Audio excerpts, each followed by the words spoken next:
Greetings, fellow Splat Sophisticates. Blue Dragon 5 here with a special return of NickToon debates in honor of some returning NickToon favorites as part of Nickelodeon Month.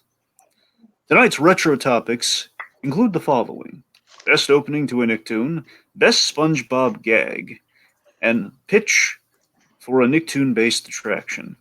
Without further delay, grab your Double Dare ponchos and board a blimp as we go to the arena and meet our futurist of the nostalgic age. In this corner, sponsored by Big Bob's Beepers and a student of the ancient Hawaiian ways, it's Tiki! We are riders on a mission. And in the opposing corner, the shame of the Urkin Empire because he has big, meaty claws. For his sake, he better be ready. He's ready. He's ready. It's SandyClaws! Kneel before SandyClaws! Right. And by my side, as faithful co-host, the Gur to my to my hapless Urkin, I guess, Zim, as it were. A man who enjoys powdered toast. It's Jacob Weil. You gonna make biscuits? So, fellas, are we feeling particularly nostalgic this evening, gentlemen? Sure. Yeah. Yeah. Nick's, yep. Good to hear. Good to hear. We all good? All right. All right. A little refresher for those joining us for the home game. Again, we're being all festive because this month's just kind of slime coated with Nickelodeon. I mean slime in a good way, folks. Rarely can you use slime in a positive context. With Nickelodeon, every day slime can be used in a positive context. Anywho. So a little refresher for those playing the home game or joining us for the first time. Just little rules of like how things are going to go. Trying to keep it simple for you. We got 3 rounds. Okay, count them 3. We're going to reveal. We're going to have these chuckleheads reveal their picks. Kind of the you pick live style, kind of the pick boy style. We're going to pick. See, they're going to reveal their picks in a dramatic fashion. Bum bum.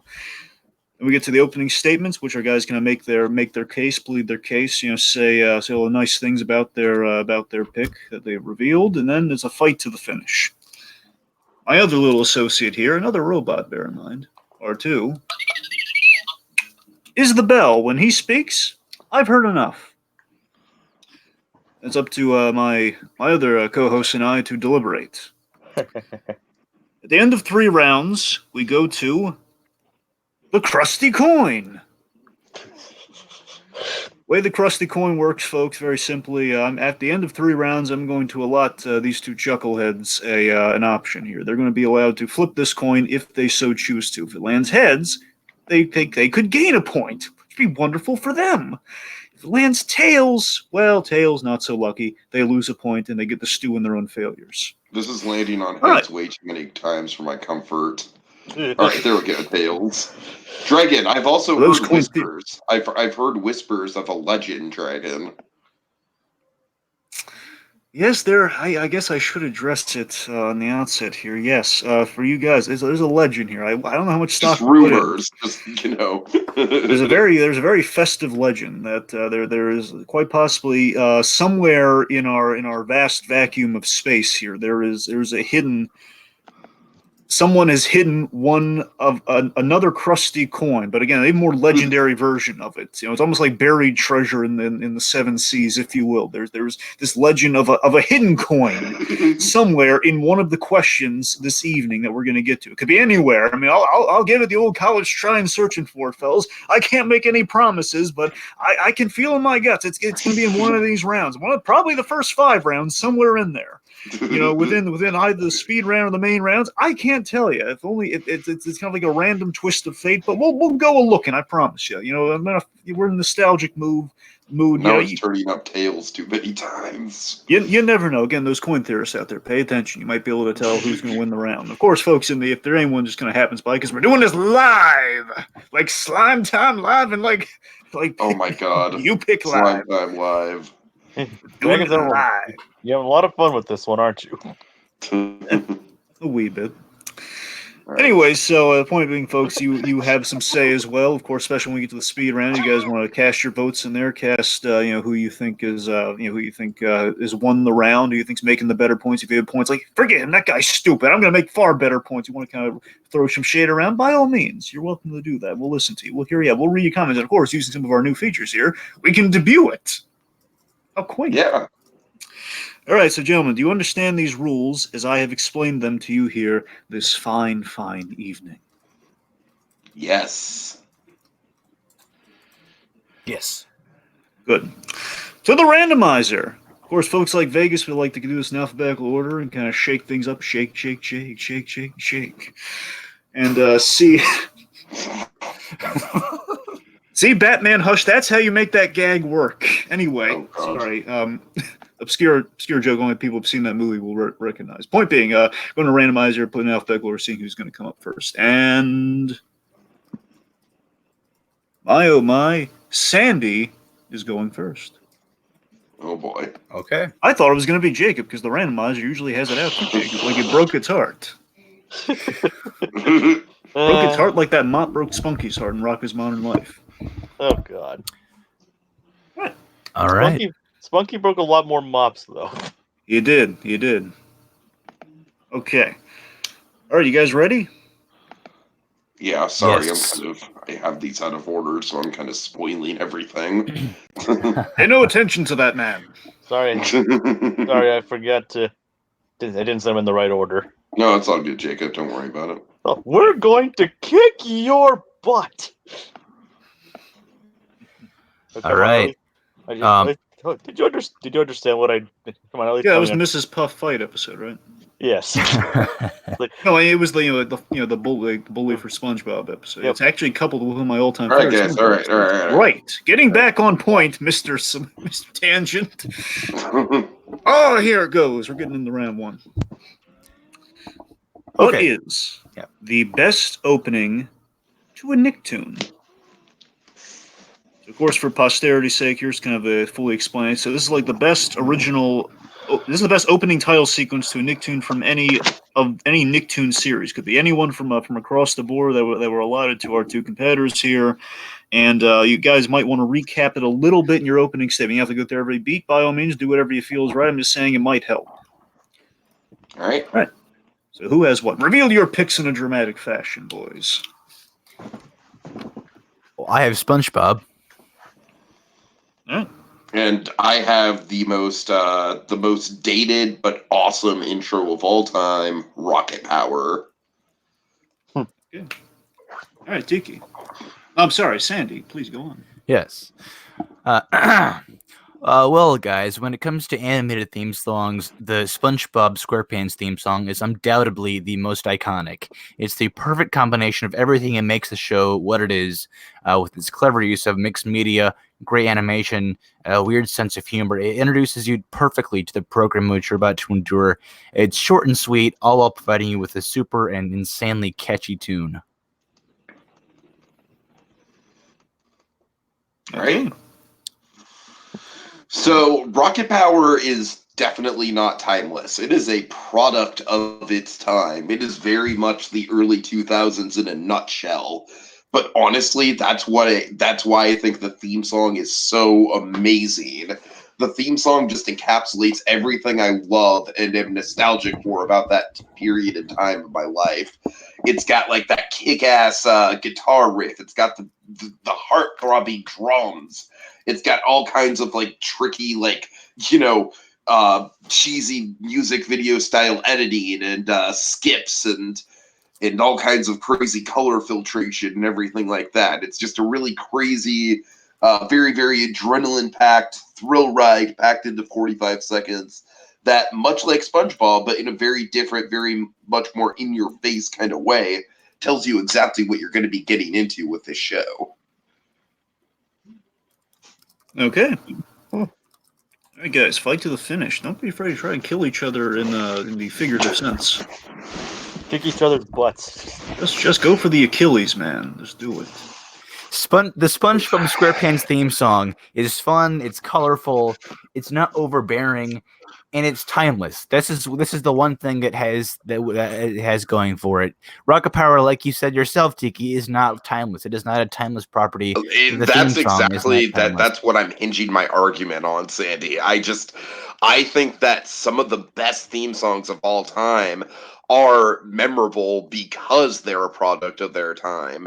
And when you look at something like Rocket Power's theme song is to Nickelodeon what I Love Lucy is to the 50s, and that saccharine heart and the cheesy like music and everything. It's Whoa. just like, it tells you exactly what you're going to be in for, man. It's just like, it's timeless in a way that it's a time capsule. All right.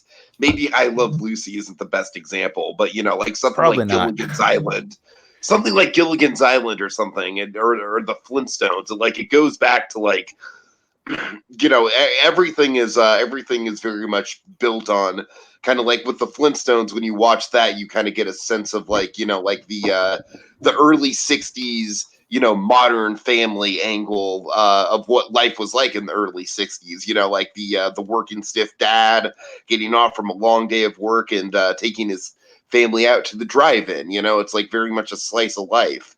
And Rocket Power is a slice of life if you're an extreme teenager in the early 2000s. Let me ask you this, Tiki. How many All people? right. How many people have you asked? You walk up to any people in any person on the street. You say, "Sing me the Rocket Power theme song." They're gonna say, "What the hell is Rocket Power?" Dude, to You a walk up to certain anyone. demographic, Walk up to anyone on the street and say, "Sing me the SpongeBob SquarePants theme song." They'll say, "Are you ready, kids?" we're not And talking about the theme song here. The theme song is only a part of what we're arguing. We're also arguing editing and style when it comes to the opening sequence and the yeah, animation. of So course. I feel like that is where Rocket Power really excels. I love the beat in the Rocket Power theme where Reggie just like grabs the frame and just shakes it and it gets all distorted and fucked up and weird. And there's a lot of tricks like that throughout the Rocket Power intro, and they use a great mix of like this weird kind of like music video style color filtration and saturation, speeding up and fast forwarding and slowing down, mixed with some of the best clips of the actual show. You know, clips that really show off the extreme sports elements really well. And what I love about this, and what I really think, where I really think the Rocket Power intro excels, is in the fact that the Twister character has the video camera. He's one of the main POV characters of the show. We have, you know, the video camera is a big part of his character, and so I feel like this intro is a big kind of like it gets you into the head of one of the main characters and really shows you what it's going to be like. It shows Twister's video editing, it shows Reggie's creativity, and it shows Otto's kind of like extreme sports prowess. It gives you like a great sense of all four of the characters within the context of how visually the theme song flows into itself. Let's time jump back to the late '90s when SpongeBob was in early production. They're making the theme song. You think, okay, this is a show. It's about a sponge. Okay, it's about a yellow sponge that lives underwater. What are we gonna do about this theme song? What kind of visuals are we gonna display for the audience? What is this gonna sound like? What they created was something that was incredibly iconic. It's timeless. Sandy, I just think you're hinging your argument. Hey, I'm not done yet, Tiki. Okay, Okay. I listened to you for a solid 5 minutes. Just let me talk here. A solid 5 minutes. Okay. All right. What they made was something iconic. It was something incredibly creative. I think this is probably where the whole birth of the mixed medium within the SpongeBob show was born. What they created was incredibly inventive for what this show is. I mean, it's a show about a talking sponge. All right, there's not a whole lot. There's not a whole lot to it. Go ahead. Go ahead. Okay. I just think that your whole argument is kind of like hinged on the whole the iconic part of the theme song. And one of the arguments I have against the theme song, in all honesty, is that it is kind of super repetitive. And honestly, if I were a parent, I would. Well, folks, he'll be back momentarily, so we should probably. I guess Sandy wins this round. No. By Okay. process of elimination, Sandy wins. Good night, folks. Oh, it's like a 10 count sort of thing. Not exactly a 10 count, but it's there. Yeah, if I were a parent, I would really I would really be sick of the SpongeBob theme song after a while. And the great thing about Rocket Power is Rocket Power's theme song is not overplayed because it's not exactly a hit show, and that's kind of one of the arguments I have for it. Is that it's like. I do think it is a very kick-ass score. I really do, and I think even parents kind of get into the rock and roll aspect of how adrenaline pumping the Rocket Power theme song is. Like I said, my favorite part of the Rocket Power theme song, when we're just analyzing the song itself, is those drums, man. The drums in the background just really just get thumping. And I don't know, there's just something really charged about something like that. Whereas SpongeBob is just a very silly kind of like sing along. It's almost kind of like the cartoon equivalent of It's a Small World. You know what I mean? It's like it's an earworm, but I argue not even in a good way. Leave it to the California surfer dude to have a favorite show like Rocket Power. What can I say? What can I say? I'm also an Italian who loves pizza and pasta, so. Well, SpongeBob has stood the test of time, okay? Rocket Power, that went down the toilet quick. All right, I've heard enough. All right. All right, okay, Jacob, how you feeling about this round, buddy? I have to say, it was actually quite an impressive opening for both parties. Yeah, boys, you cleaned up, surprisingly. All right. And the intros are both short and sweet and to the point, kind of like their respective theme songs. Yeah. All right, okay, yeah, go on. I mean, I'm honestly having trouble deliberating between them. I mean, it's a close match if you ask me, but I mean, Sandy brought in the good aspect, the good earworm aspects, the positive, like the mixed medium. I mean, but Tiki also did bring up the whole overplayed issue, and if that's even a valid argument, and like and basically they brought up how it could appeal to different kinds of people. Like, but they both did mention how it actually suits you up for the show you're about to watch, which is what a good theme song's supposed to do. Yeah, I do feel it was close, and I feel there's definitely kind of a power struggle within the match here because I feel right from the get go, I think Sandy he opened up with like a big bam shot right to the face at the start of this thing. They said Tiki use Tiki's own point against him right in the beginning there with the fact that you just said it's not timeless by admission, but I think Tiki then quickly adjusted that with his footing, so I think he didn't get knocked down. He's he was taken aback a little bit metaphorically. Basically, as things went on, I feel Tiki through the course of the fight is he had Sandy's number and pointing out that again you're becoming repetitive like your song essentially.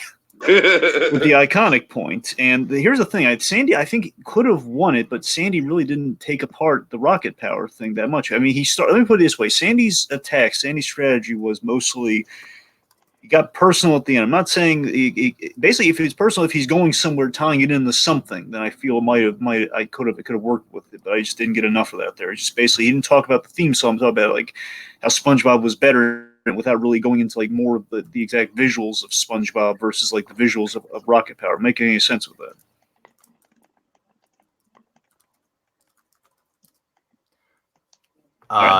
Yeah, what? Okay, never mind. No, I know. You said, were you asking me a question though? Well, I was kind of putting it to the floor, but just completely on. I hear what you're saying, Dragon. Jeez. Okay, look. The point being, guys, it was close, but I think Tiki held his footing a lot more during the fight, and Sandy did get a little repetitive there. I'm going to give the point to the Tiki. Yeah, he deserves it. Right, but again, it was a solid fight, though, guys. It's fighting for Rocket Power, for crying out loud. Yeah. Man, I live and breathe Rocket Power. Like Sandy said, Sandy, you shouldn't have like. Yeah, I am a classic. Like Rocket Power is my jam, man. Like you cannot use that against me, you are a Rocket Power character. I mean, that's right? I said that. But here's the thing, just to put it in there, two things. One, I feel, Tiki, I think the best point you made was the twister point. It was the point about how the whole kind of causal link with the camera and everything, kind of ties into the show. However, with that, that did open you up for one thing that Sandy could have called you on. All the characters are kind of accurately represented, but one. The squid, Sam. Yeah, well, maybe I just had faith that Sandy didn't know enough about Rocket Power to even know who Squid was. And entirely fair. I just wanted to put it out there. I just wanted to throw it out there. Again, there was an opening there. Okay. I know. All right. Let's get to round numero dos. Right. Round 2000, if you will. In the round 2000. Okay, round 2. Best gag in an episode of Spongebob. Hold on. Oh my god. All right, there we go. Sorry. All right. Yes? I was like, Sandy? So I have the coin gag from the episode. What's it called? Can you spare it? Can you spare a dime? Exactly. Is it brother? I thought they got rid of the brother. But no, I think it's just can you spare a dime. I think the phrase is brother, can you spare a dime? I think they just dropped the brother for the sake of the episode. Okay, Sandy, go. Wait, I have Nosferatu from Graveyard Shift. Nosferatu. Okay, Sandy, opening statement. Okay. The coin joke is by far superior to the Nosferatu joke. I'll tell you why. First of all, the episode that this originates from is called Can You Spare a Dime? So the gag is joke is total build off the entire story. It's not a random gag thrown in the very end to confuse kids and just basically top off the story in a very half-assed manner. Here's how it goes. Squidward quits his job at the Krusty Krab after he's accused of stealing Mr. Krabs' first coin. This forces Squidward into homelessness, but SpongeBob offers him some hospitality. Squidward takes advantage of this. SpongeBob loses it, threatens Mr. Krabs, who simply will not have the squid back. He stole his coin, and it's unforgivable. Furious, SpongeBob throws handfuls of coins in Mr. Krabs' face. He then proceeds to lift Krabs over his head and shake him violently.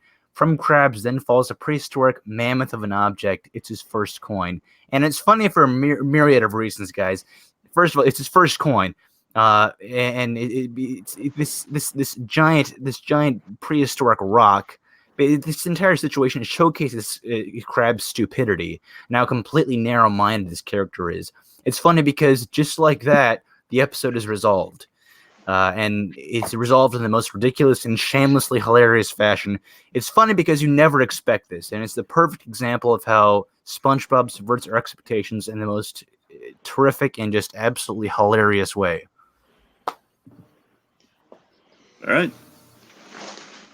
Nosferatu is just kind of like the ultimate SpongeBob meme gag. It really is. Sandy, you might say that it's a fault that it kind of randomly wraps up the episode, but I think that's why everyone remembers it. Keep in mind, the episode Graveyard Shift is legitimately intense. It is definitely one of the creepiest SpongeBob episodes. And so to have it end on a gag that's this silly is really a testament to the episode of like it's really a breath of fresh air after we've had a lot of intensity throughout the episode. And also I will argue that one of the reasons I really appreciate this episode is because it honestly does introduce kids to the character of Nosferatu, and I think Nosferatu is just awesome. Like I think that Nosferatu is still one of the most scary movies of all time, even today. Like the imagery in that movie is freaking horrifying. And so just getting like the fact that it's become a meme means that it's exposing more kids to classic cinema, and I just like that. I don't know. And it's just a great punchline. It might not be as built up of a punchline, but I think the randomness kind of speaks to Sandy's mixed media point earlier. It's like the ultimate SpongeBob mixed media gag, and that's what I love about it. All right, guys. By all means, metaphorically bathe in the blood of your enemy. Go on. Okay, so people are not gonna laugh at the Nosferatu joke the way a film geek like one of us would. All right, people are gonna laugh at this dang coin joke. This is absolutely hilarious, and it's straightforward. It's funny. And like I said, it's funny for a number of reasons. It showcases the personality of Krabs and how completely idiotic he is. It wraps up this episode in a way you really would not expect. It's the ultimate SpongeBob gag because these are kind of gags that SpongeBob is built upon. It's random, but it fits. It's not Invader Zim type random where it's kind of like shooting a pug out of your head type stuff. It fits the story. It works really, really well. It's absolutely hilarious. I just think it's the epitome of SpongeBob humor. I can't say the same for Nosferatu. I mean, like I said, I feel this is kind of something you threw in the very end because I thought, oh, how are we gonna wrap this thing up? Oh, let's just throw this Nosferatu gag in. You know, it's no one really knows who he is. So we'll just toss it in there. I never understood this gag as a kid. No, there aren't going to be any kids going to understand it. I didn't understand the gag as a kid either, but that doesn't mean I didn't find it funny though. I think there's a lot of things about this gag that are really funny. You have just how silly Nosferatu looks out of context because you are talking about like a legitimately intimidating and scary movie villain, but his face does look silly in this clip. And I just love how obviously fake the light switch is and the animation of him switching the light switch. And then you have just the reaction, just how how everyone is just so like they're like, oh, what a prankster Nosferatu. Just Sandy, I don't know. It's like you're talking about how random your thing is of like the dime being being prehistoric and Krabs having it in his pocket the whole time. Honestly, I think that Krabs having it in his pocket the whole time is a bit of a plot cop out. And Nosferatu is not necessarily a plot cop out because it's just kind of like, the lights flickering on and off. I think it's a great joke because you could have easily explained the lights flickering on and off of like, oh, the Krusty Krab is having electrical problems. They literally did that same gag in the haunted train episode of Hey Arnold. Like, yeah, this train always has faulty electrical lighting. But they didn't go that route. Instead, they went in a totally subversive direction, used not Dracula, not Frankenstein, but the father of all iconic horror movie monsters, Nosferatu, and really put him in a different light. And I love it. And it totally speaks to the creativity, the randomness, and the mixed media. What, Jacob? I didn't say anything. Oh, I thought you were saying. Anyways.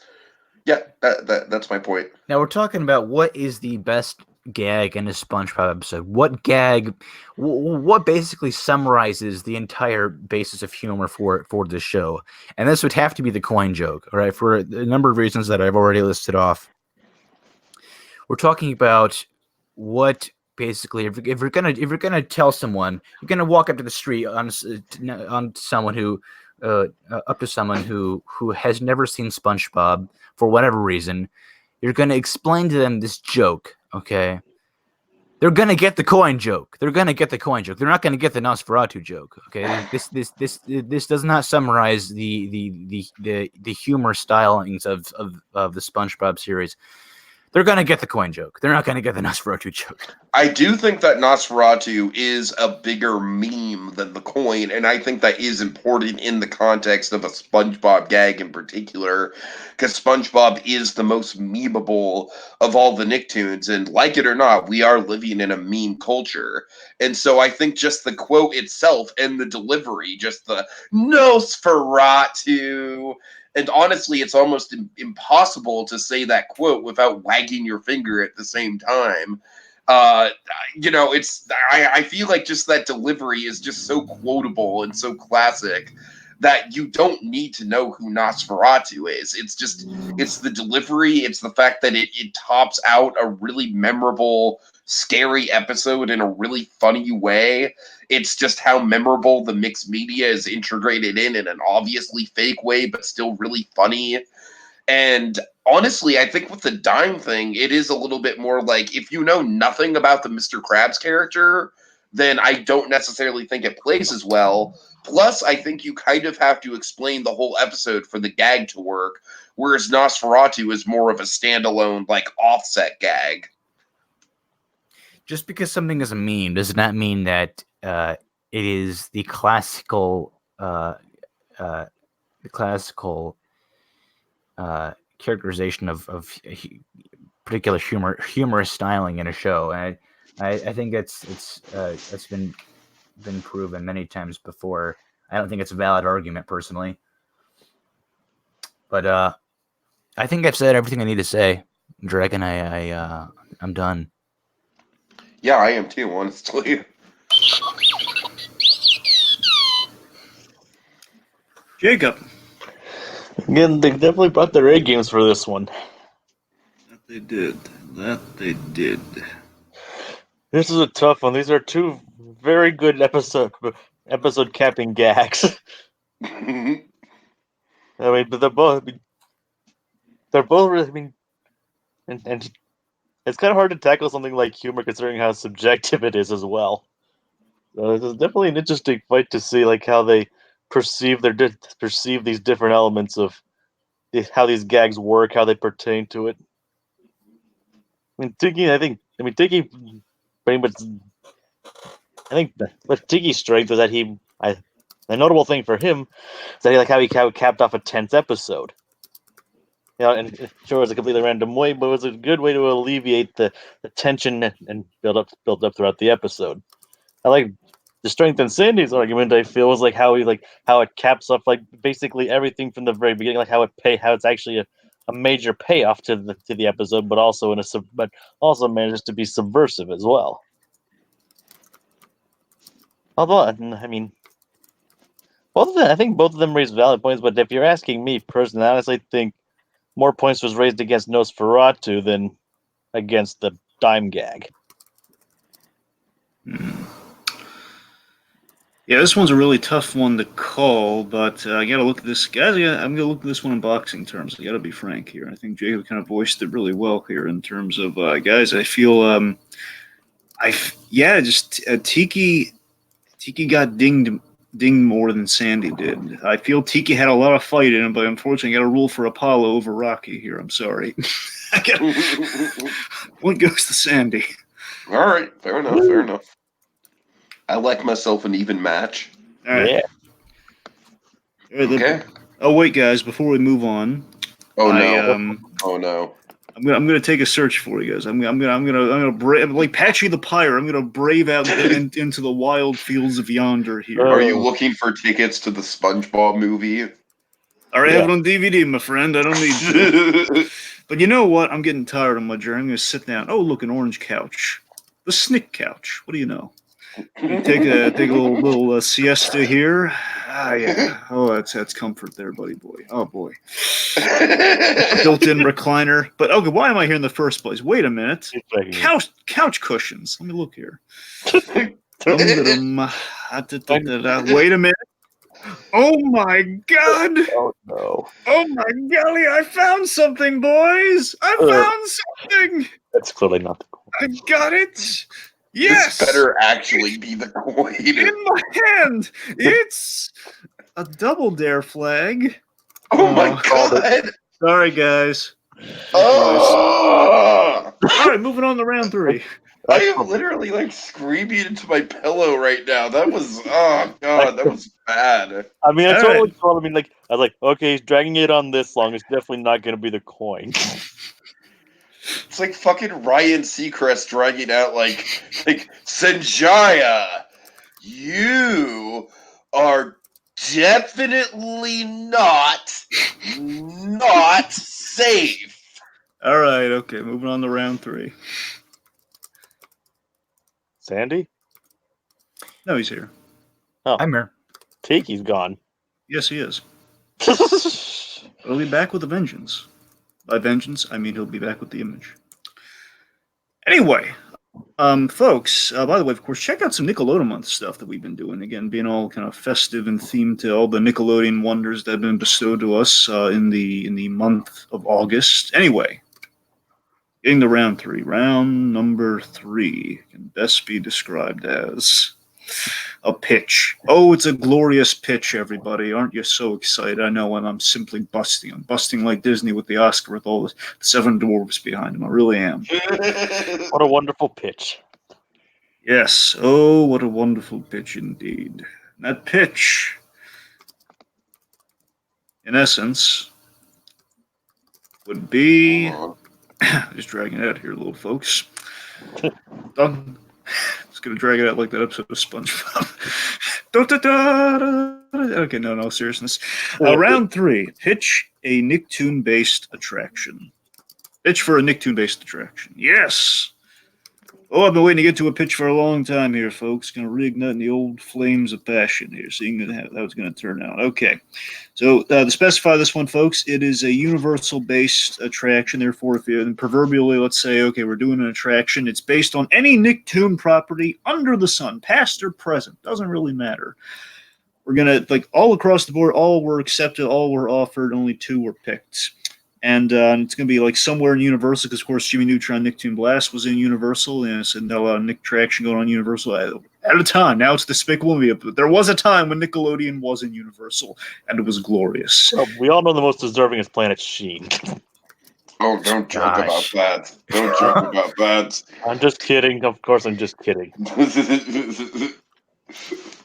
All right. Anyway, It's Pig Go Banana. but okay, importantly though, speaking of Jimmy Neutron Nicktoon Blast, this is not. I want to make it clear. So this is not a crossover amalgamation like Nicktoon Blast. These pitches are again focused on the one property that these fine gentlemen have picked tonight. Okay. All right, Sanders, hit me. I have Invader Zim. It is in.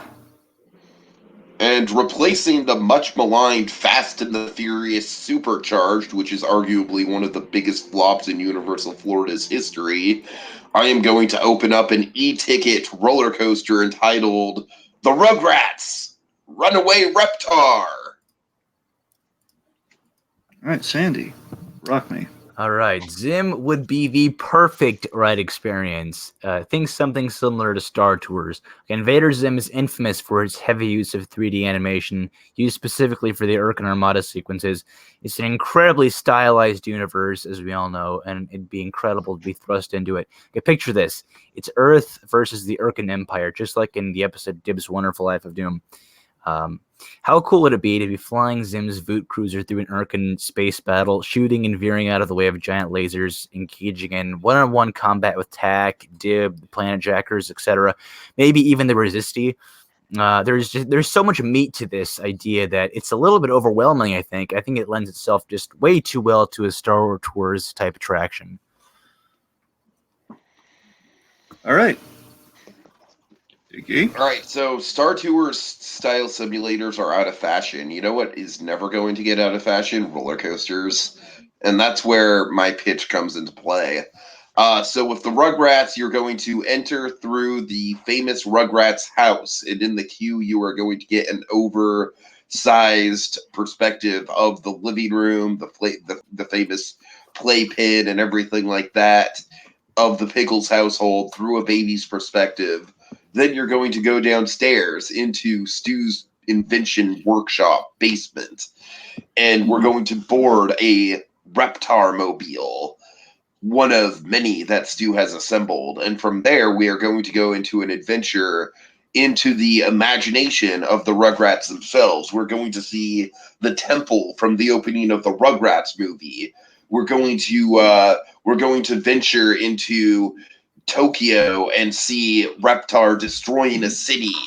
We're going to go on all kinds of crazy adventures and just have a really basically it's going to be centered around just a few set pieces and the really clever ride vehicle.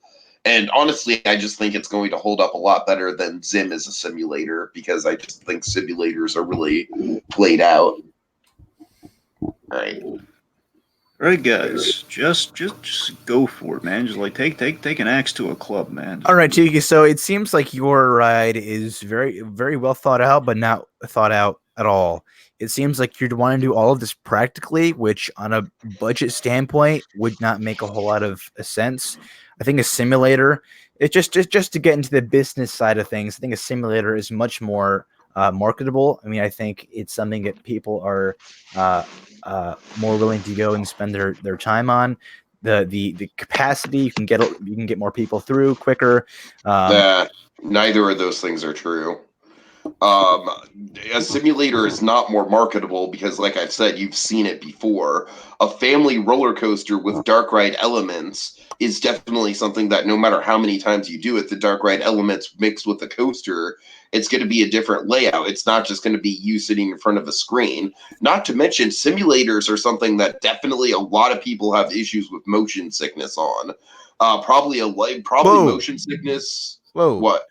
Want to talk about motion sickness on a freaking roller coaster, dude? Don't bring that up. A family coaster, Sandy. If you're talking like a Six Flags coaster, like California Screaming or something, then that'd be an issue. Yes, If you got coaster in the title, then I think motion sickness would be a problem. I coaster is literally not in the title. My title is Runaway Reptar. Do you have a title? I Well, didn't think so. what is this ride? What type of ride is this? It's a coaster, isn't it? Yes, it Yes, is a roller exactly. coaster. So it's in the title. All right, but I'm just saying motion simulators are notorious for their motion sickness. Um anyways, I don't know. I just think that I just think that people would just I just think that the idea of a roller coaster is just more exciting. It's like look at the new hybrid roller coaster at Universal. That opened to literally like 6 hour long lines. And then meanwhile at Star Wars Galaxy's Edge, you have the Millennium Falcon attraction. And I swear to God, Sandy, because we've been planning this trip, I've been looking at the wait times on the app, and I've never see it go above an hour. It's usually at about 30 minutes. And that thing's brand new. I'm sure that hybrid still gathers like 3 hour waits on a daily basis. By the way, your pitch just sounds very much like, frankly, kind of a ripoff of the Millennium Falcon ride, if I'm being honest, with, just you controlling a ship and firing at other ships. It just very much feels like more of the same. Whereas I feel like the appeal of my ride is that it is a family roller coaster, but it gets into the imagination of the main characters, and the whole thing is kind of based off these different set pieces where you can physically it's not that hard to do like a physical temple or like a forced perspective city with an animatronic reptar in the background, Sandy. I don't know really what you're talking about in terms of the logistics, because I really don't think the logistics of my thing are really that hard to pull off at all. Is Tiki? I need to know this for clarity's sake. Is this Yes. an indoor coaster? Or is this like kind of an outdoor coaster? It's an indoor coaster with outdoor segments. Right. Okay.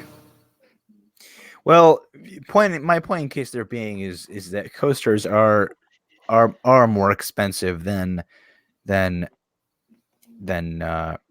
rides is a like blue sky pitch. I don't necessarily know why budget has to factor in. well, for pitching a ride. I mean, that's a whole part of anyways. Sandy, do you have a location in mind for your attraction? No, I don't.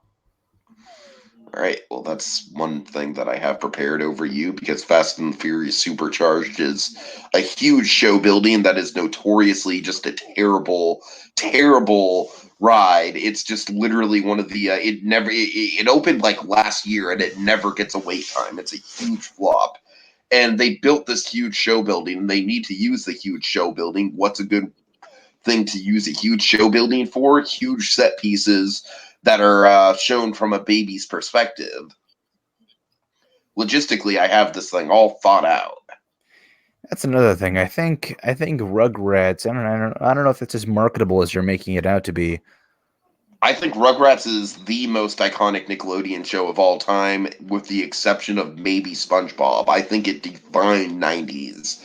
I think Invader Zim is more of a cult show. I think with Rugrats, Sandy, there were 3 theatrical movies starring the Rugrats, 2 of which were really big hits. But the third one wasn't, meaning that it's dead And the now? third one was also a crossover with the Wild Thornberry, so that wasn't really a full Rugrats movie.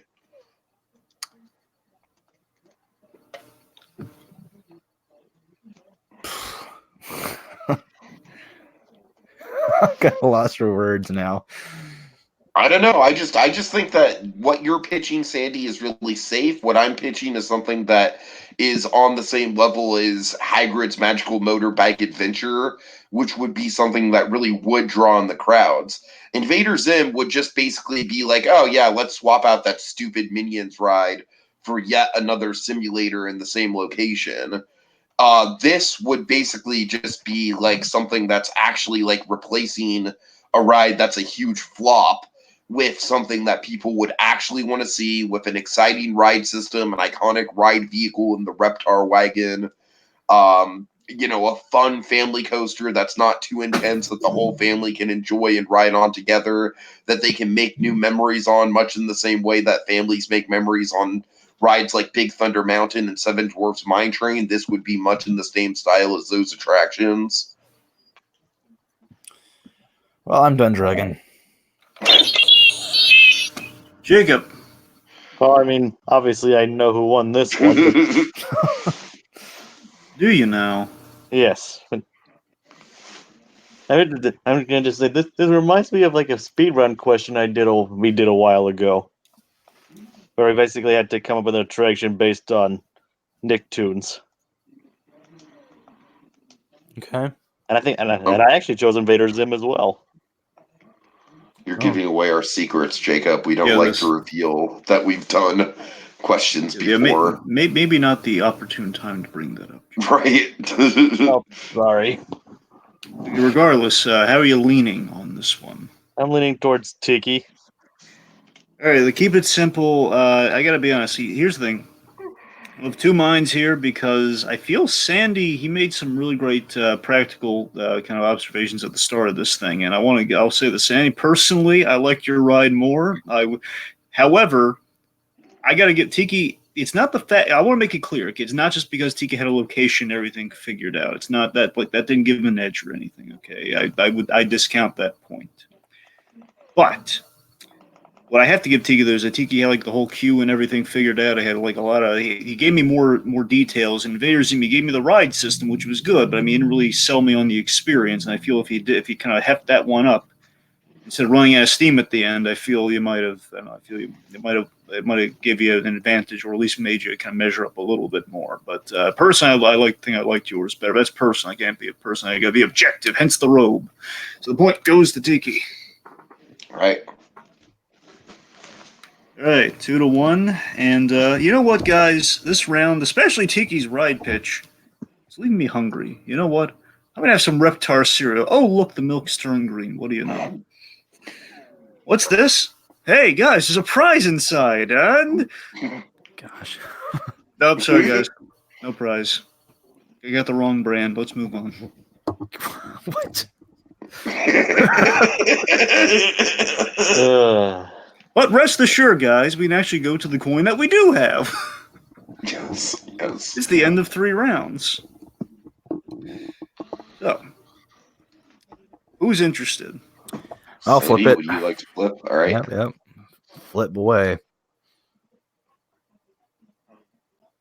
Ooh. Ooh, 2-2. All right, tied up, Tiki. You feeling bold, my friend? Yeah, why not? Let's do it. Are you okay? Well, now he's hit it. I can't stop him. Oh, Okay. I tried to caution him. All right. and now we've had a reversal. Yes. All right, now we're on to the speed round. Woo-hoo. Tiki, you could say this was my phase 2. Oh, God. Switching people's mail. All right.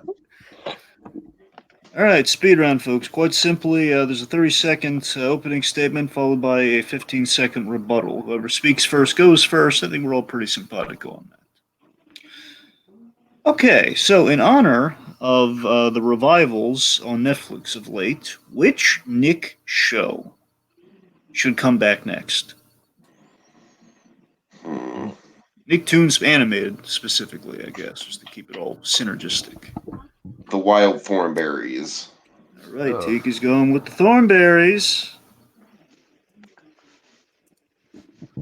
Part of a balanced breakfast, by the way.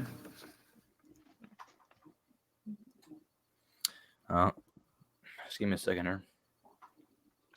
I'm guessing it's one that hasn't had a revival already. Yes. Be kind of redundant if it was one that already had the revival. Can't just say Invader Zim again, because that just would be like, why? It's like so like no Hey Arnold, Rocco, or Zim. No. Those three off the table.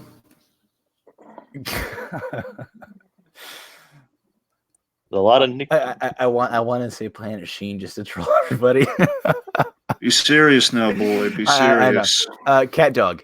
Cat talk. All right. Okay, very interesting. I want to see if we can pull this one off. All right, let's see. Let's just be glad he didn't go with Planet Sheen. I might have to. Well, anyway. So, I think based on principle, he'd automatically lose the point there. well, he'd take a lashing from me. But anyway, so okay. All right, Tiki, whenever you're ready. Yep.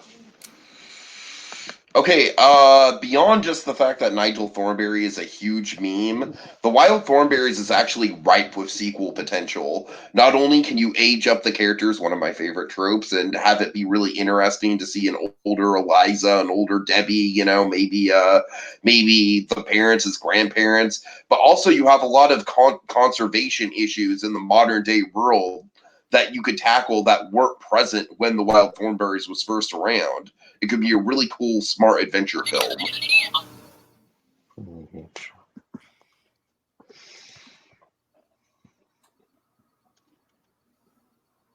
So back in the day, Cat Dog went on an epic quest in one of the episodes to find their parents, and they did, but they never had really found their true parents. I think this would be a really great opportunity, especially all these years later, for them to go out into the world and actually find their real mother and father.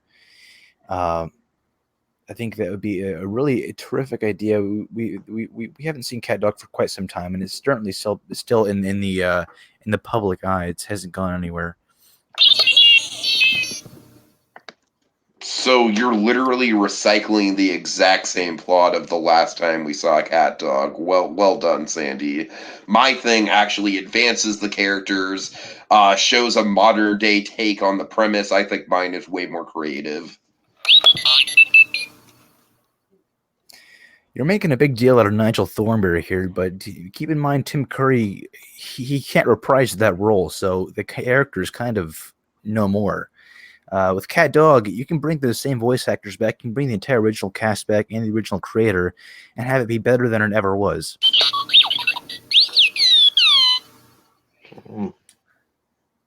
Jacob, my man. It's definitely an interesting one. I mean, Tiki. I think I like Tiki doing the idea of like the whole sequel, the whole kind of like a sequel series with aging up the characters. But I mean, I'm also fond of Sandy's idea of acting more conclusive rather than like it's conclusion versus advancement, basically. And very interesting angles to go on.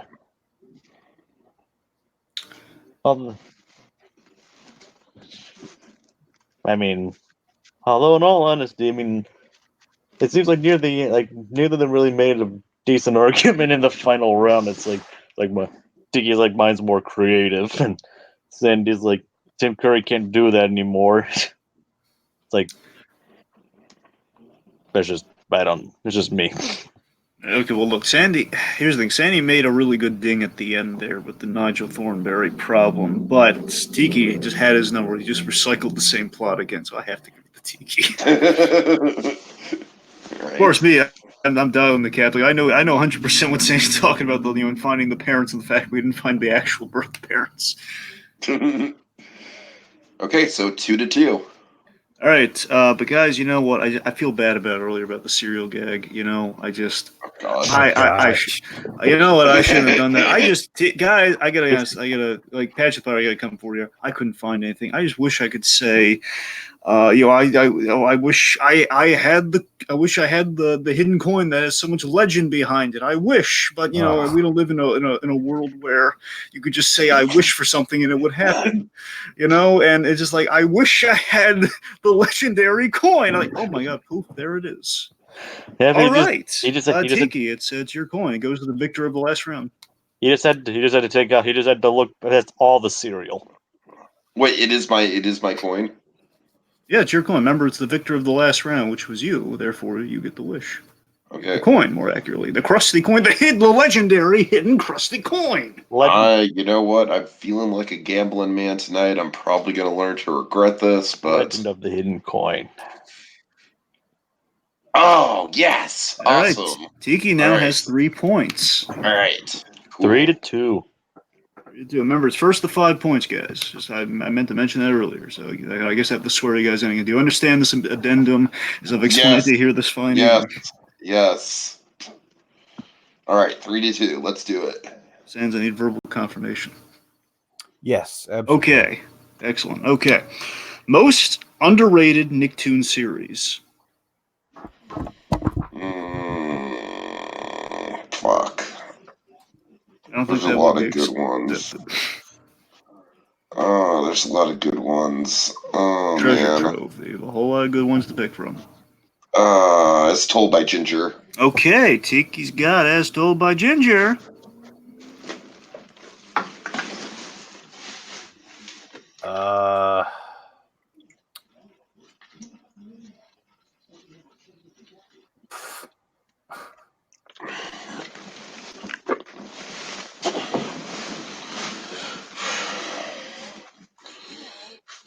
Geez, like what are my options? Because I mean, I can't think of any that are like truly underrated but still good. There are a great number, Sandy. There are. I mean, there's more than just SpongeBob in the Nickelodeon repertoire. Well, yeah, I know, but I mean, they all have followings of some sort. So I'm just trying to figure out which one's actually underrated.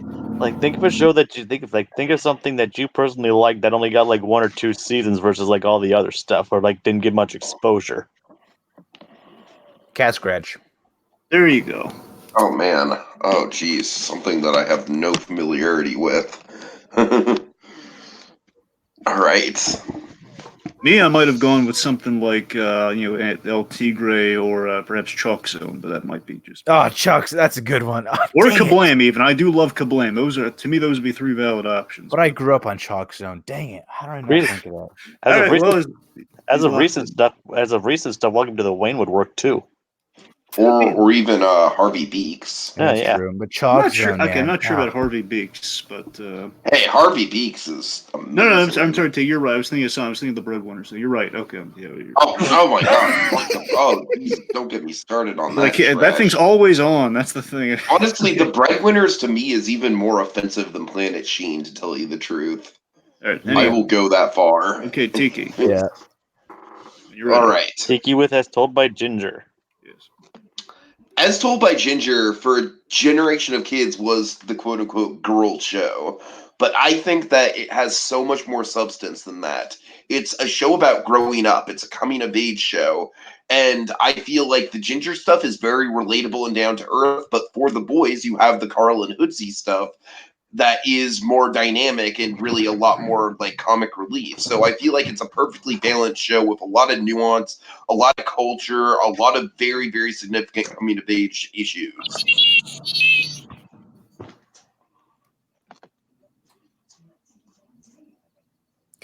Cat Scratch was a series that I think deserves a second chance. It was a really fun idea. 3 cats inheriting this whole woman's money and basically just doing whatever they wanted. It's a really fun idea. I think it needs to come back around. It was killed after, I think, about 1 or 2 seasons. It just needs to come back. It was really fun. It was really colorful. It was pretty funny, too. They got a couple lines of McDonald's toys, so it clearly had something going for it, other than what I just explained. But yeah, I think it needs to come back.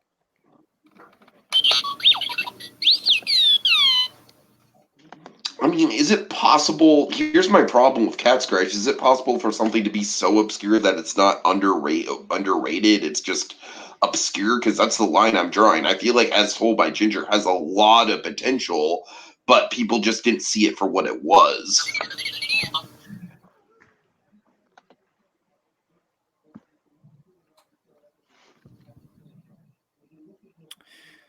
I think with Cat Scratch, it was very clear on what it was and what it wanted to be. But I don't I think it might have been even ahead of its time. With it, As Told by Ginger, I think it was a little bit too slow, a little bit. I don't think it was fast enough for its audience.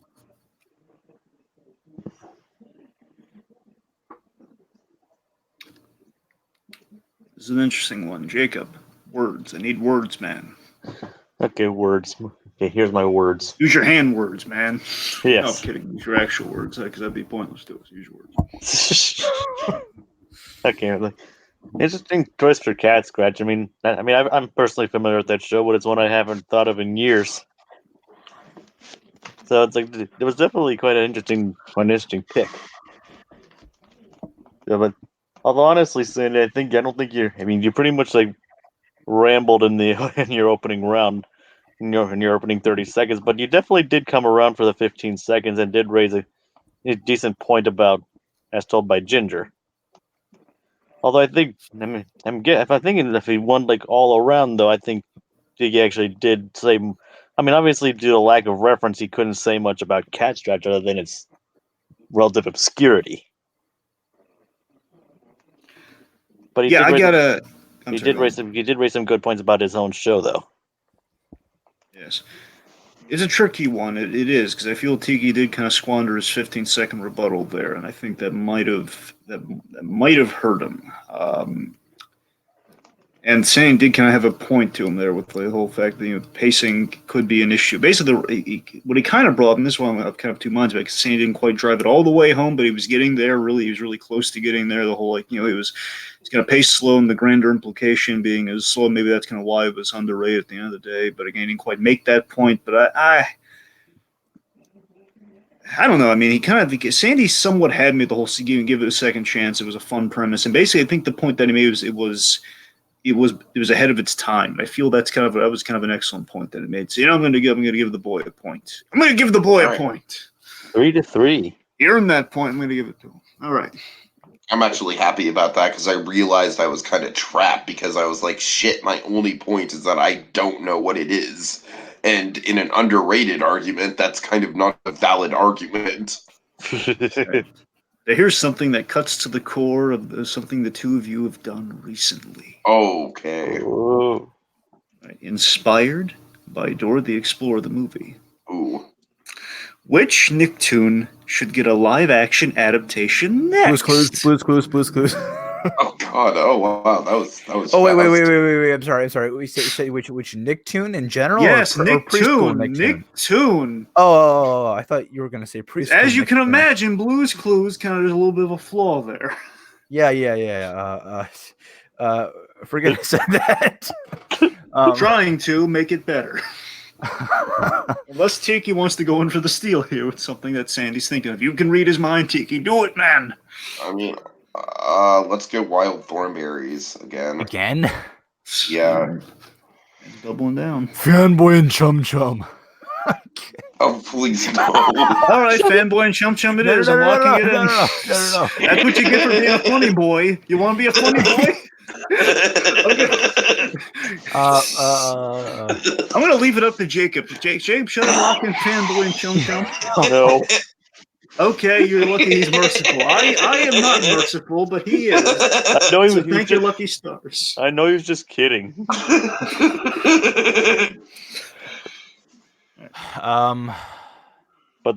But pretty much the next thing you say, you will be locked in. Is that a fair trade, Dragon? Yes, don't chance it.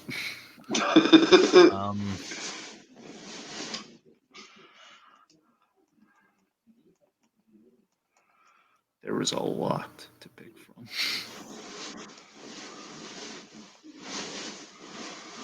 But maybe not a lot that work well in live action. You know what? What? I am going to go with. Ren and Stimpy. Oh God. Oh wow. Okay. In live action. Ooh boy. Yep. You'll see. You'll see how it works. Oh, you You'll see, see. I would have gone for Danny Phantom if it were me. That but- was my. Yeah. That was the one I was going with. Yep. You'll see. Yeah. You'll see. All right. Okay. I'll take it. So Tiki. All right. I think Thornberrys is the perfect thing to adapt into live action because, much like Dora the Explorer, you have an over the top character with social quirks that you can kind of adapt into the modern day context. But you also have a lot of exciting adventure. Folks seem to freaking love CGI animals, so of course, Wild Thornberry would have a lot of CGI animals to capitalize on the Lion King trend. Maybe Jon Favreau could direct it. Who knows? Yeah.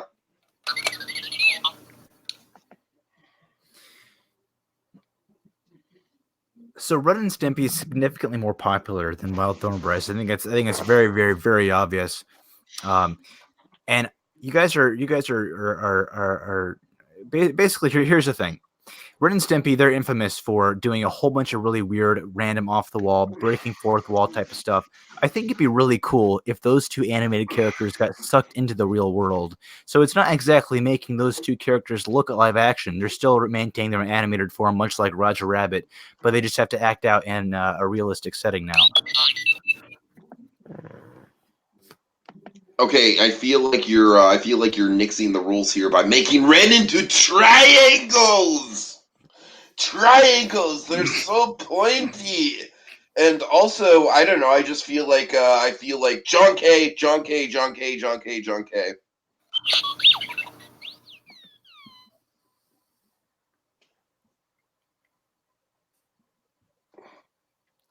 Well, that was a terrible 15 seconds.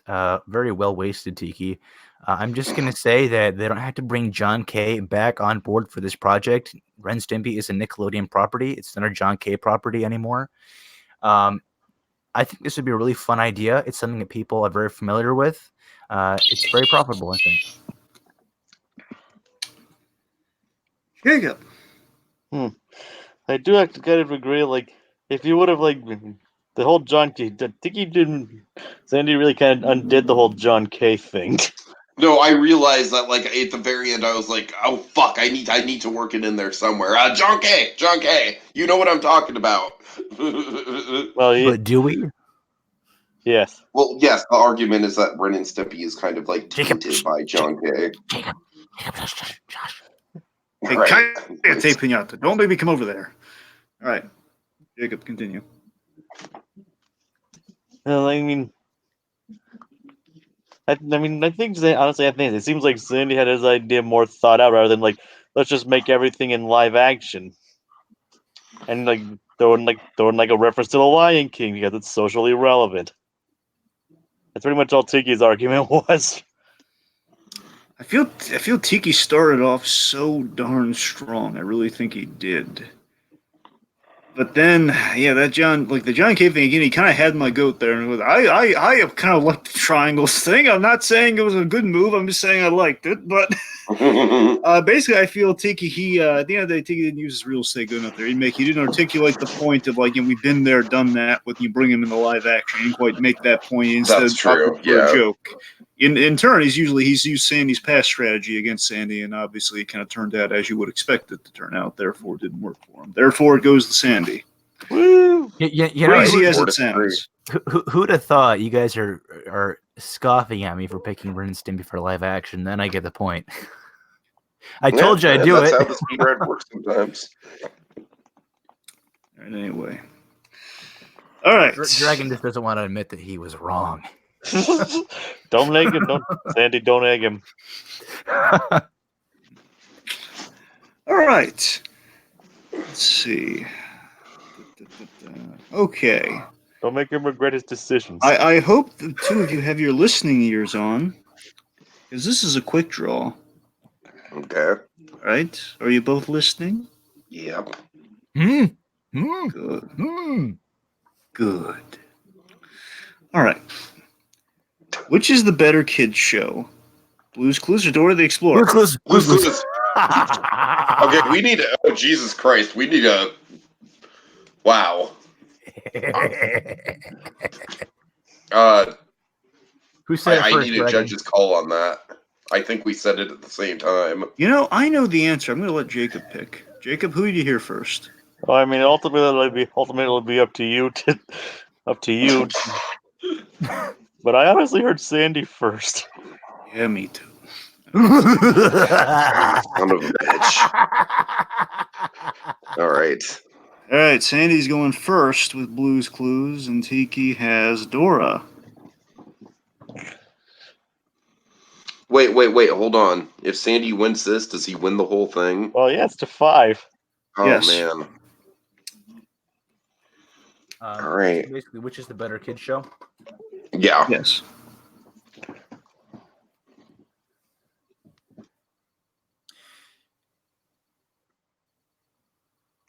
Blue's Clues is really great. I'll tell you why. It doesn't treat kids like they're idiots. It treats kids like they are smart, intelligent people, and it teaches kids things. It's not just, oh, what, help me find the hairbrush that's like in like arm's length of where I'm standing. No, Blue's Clues is really creative. It involves a lot of really different mixed mediums, paper cutouts, different types of animation. It's really, really creative. It's really, really fun. It's really fun to look at, even just go back and watch an episode. Plus, everyone knows who Steve is. Steve has become kind of a meme in of himself.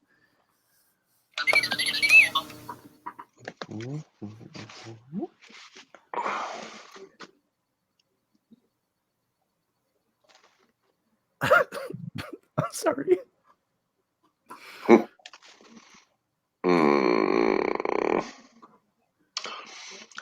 I feel like Dora has a lot more memorable characters than Blue's Clues does. Blue's Clues basically has Blue and Steve.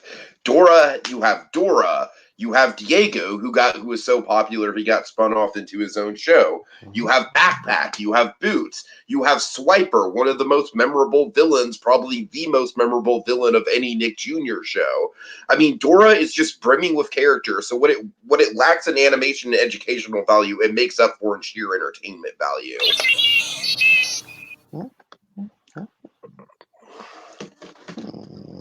Well, sure, there's a ton of characters, but those characters don't really do anything except tell Dora where the frickin' like hairbrush or whatever it is. I mean, they don't really do a whole lot. With Blue's Clues, you actually have these characters like the French pepper shakers or Magenta. These recurring characters, they go to these different places and do these different things, all in this type of mixed medium animation style.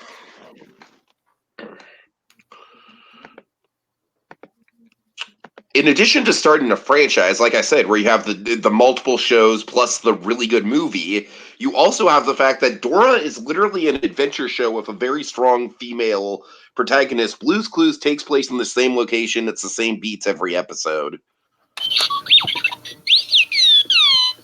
I'd just like to go on record saying that Blue is also female. Just gonna say that. Well, you didn't get in during the bell, so. Yeah, I know. All right, Jacob. The timer's still going, by the way. Oh, sorry. I thought that Sandy had one more speed round left. I'm sorry. Go ahead. Yeah, this is definitely this is definitely an interesting one. Both firing on all cylinders during both the 30 and 15 seconds.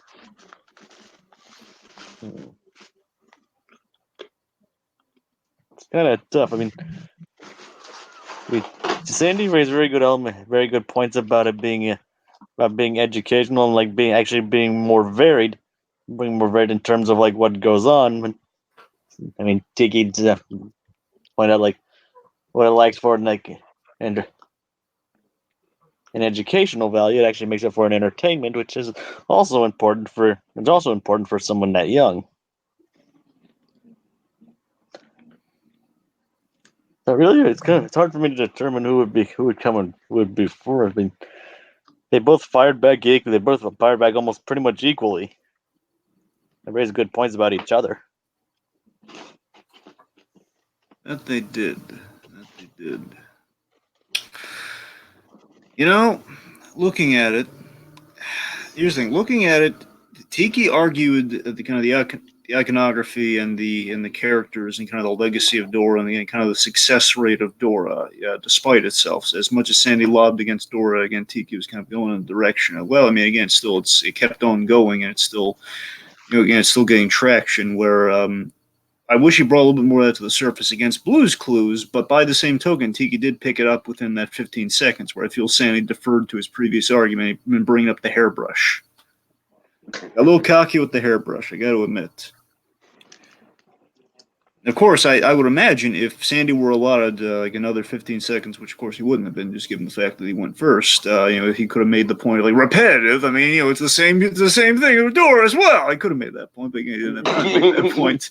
So working what we have, and what does kind of get in the mix there. And again, Tiki did make the female role model of it all there. I'm not going to put a lot of heft on that one. I'm just saying it was like another point within kind of a few points that he was making.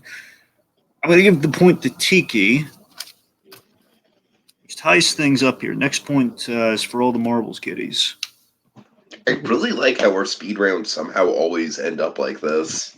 Either that or they end up completely lopsided. Right. Right. I do have a karmic question here, but I in good conscience can't use it because it would be too one-sided, and even though I do have a hankering to use it, but I won't. It's not right. It's not right. You'll have to tell us what it is. I will use something appropriate. Be sure to tell us what it is after this round's over, though. I will. What I will do is something that kind of promotes what we're doing with Nickelodeon Month. All right, guys. Best Nickelodeon movie, period. It can be anything. It can be animated, it can be live action, as long as Nick is in the credits. SpongeBob. The original SpongeBob movie. All right, Tiki's got SpongeBob movie.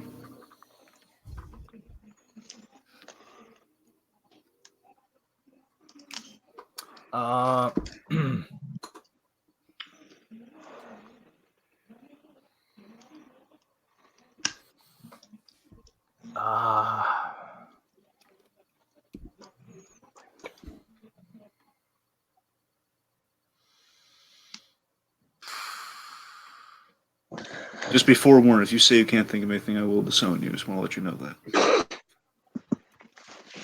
He hasn't seen a lot of Class B Cuspo stuff, so that kind of puts him at a disadvantage here. I can think of plenty of things, just they all suck butt.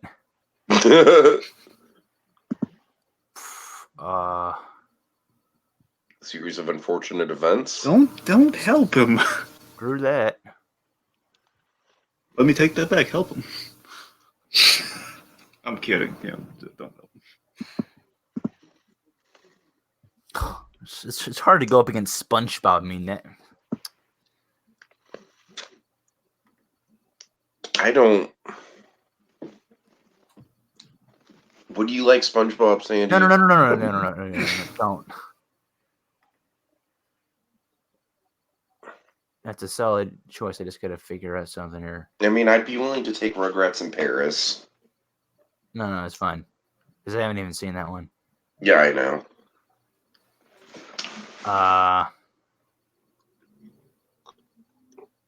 Oh, dang. Oh, shoot. You got Tintin. it. Yes.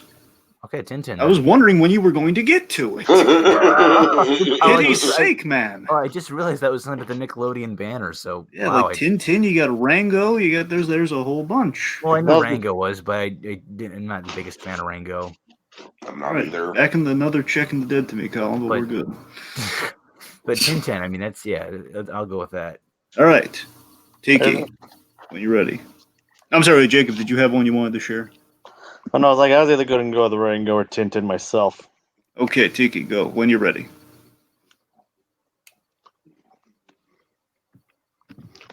The SpongeBob movie is just classic Nickelodeon. I feel like it's honestly the height of Nickelodeon. I feel like not just SpongeBob, it's not just the height of SpongeBob, it's the height of Nickelodeon in general. I feel like that movie just completely fired on all cylinders. It had great animation. It had top tier gags that you couldn't get away with in the cartoon. Stuff like David Bowie, stuff like the awesome intro, the tickets to the SpongeBob movie. Just all around, it's just an amazing accomplishment.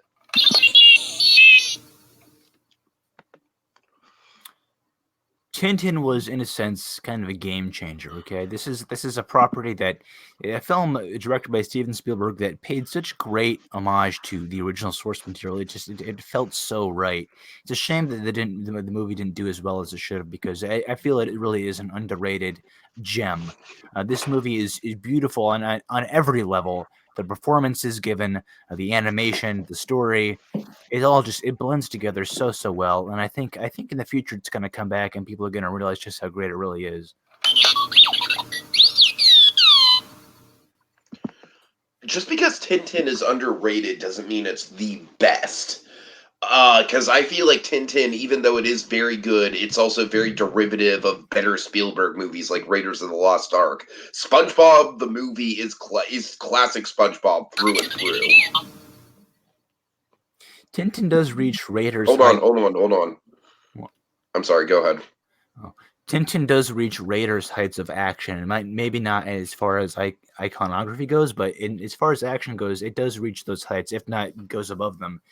I think it's better, not in their traditional sense, kind of in an unconventional sense. I think Tintin is better than SpongeBob movie. All right, Jacob, thoughts?